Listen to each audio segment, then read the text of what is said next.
Well, that was a tough one. You're eating pizza, yeah. Man, that was a tough day. Raced 3 horses. I figured Skippy might be a little bit tough from the outside, but the other 2 looked really good. I knew in the post parade that Pete was a little, what I would call as a driver, a little rustier than she was last week. She didn't thaw out of it real quick.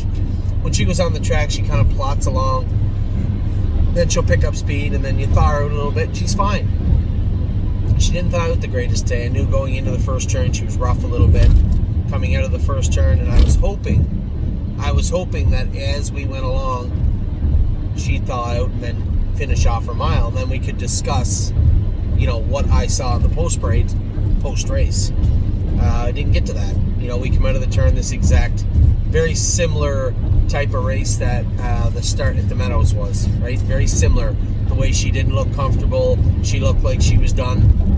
She felt like she was going to trot, and as soon as we come out of the turn, we weren't 3 strides out of the turn, and she was on the run.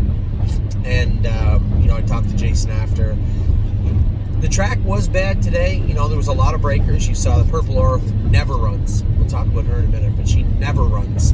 Made a break today.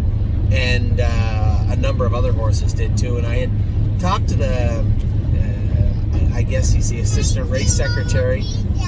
Hold on, honey.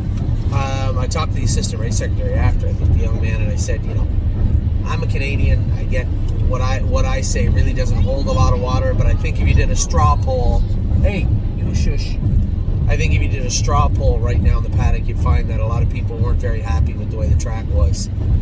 It is what it is. When it's very hot on that surface, I assume it's really hard to keep it knitted tight. It's just the type of surface that it is. But I know that it probably tired Sweet on Pete out, but she wasn't herself today either. But I can tell you, Purple Aura was herself, felt really good. I doubt we could have beaten Gabby C-Note. She got the front, got everything her own way, but I can almost guarantee you she was going to be second. She was quite comfortable sitting in the hole as we started into the backstretch. She almost made a break going into the first turn. I knew that, Chris Page was going to push and probably try and stuff me in the hole if he could. I knew he couldn't. But she almost ended up making a break going into the first turn. I knew who was coming. I didn't even have to look. Aaron makes front. Okay. Worst case, we're second. We didn't get that far either. Started into the backstretch, and Purple Aura rolled off stride, and she never runs. So, between those 2 fillies and then the flat way in which 1-2 Skip a few raced, I think it was pretty obvious that they struggled today. They'll struggle a little bit. Now, I talked to a couple of my partners on these horses after. We're going to miss next week with these fillies. And I think, had you asked me before the races, win, lose, or draw, we were going to skip next week. They can't race forever, and they can't race every single week, especially in the heat shipping down here. So I think we'll probably skip next week with both these fillies. Train them up good. Make sure they're firing on all cylinders. Make sure, I don't really want to put much more grab on them just to say we need a ton more grab to get through Scioto. I don't really want to do that. So we'll sharpen their shoes up and make sure they're ready to go for the final. I suspect now this might be a good time because I'm not going to have time to do it. I'm driving to the Meadows right now. This might be a good time to implore our mathematicians. There's a number of you that do the math real quick. You don't feel like you have to because there'll be 15 people message me. I assume 2 weeks in a row of winning with Sweet on Pete and 2 weeks in a row winning with Purple Aura would be enough for them to make a break, miss the 4th leg, and still make the final. I would think, I would hope, and I believe so. I gotta get off here, eh? Where's it got me going now? Well, that way? That's weird. Go to the right. Okay. Been a while since I've gone this way. Oh, I see what we have to do. We're gonna walk that way. Anyway, I suspect that those 2 wins will be enough to garner them spots in the final. I don't think they need to race next week. We should, keep in mind these are stake fillies, whether they're Buckeye or Sire Stake fillies, and racing them 4 weeks in a row and then into a final is not super necessary. We did win 2 legs. I think we did pretty well, and we'll I believe get our berths into the final.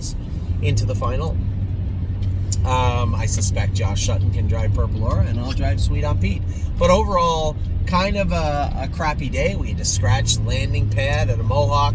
His differential was flipped. There's a couple little things out of whack, but mostly the differential being flipped was the real kicker. And I said to Dominic, there was already 2 scratches. He said, well, he just has to go around to be 5th.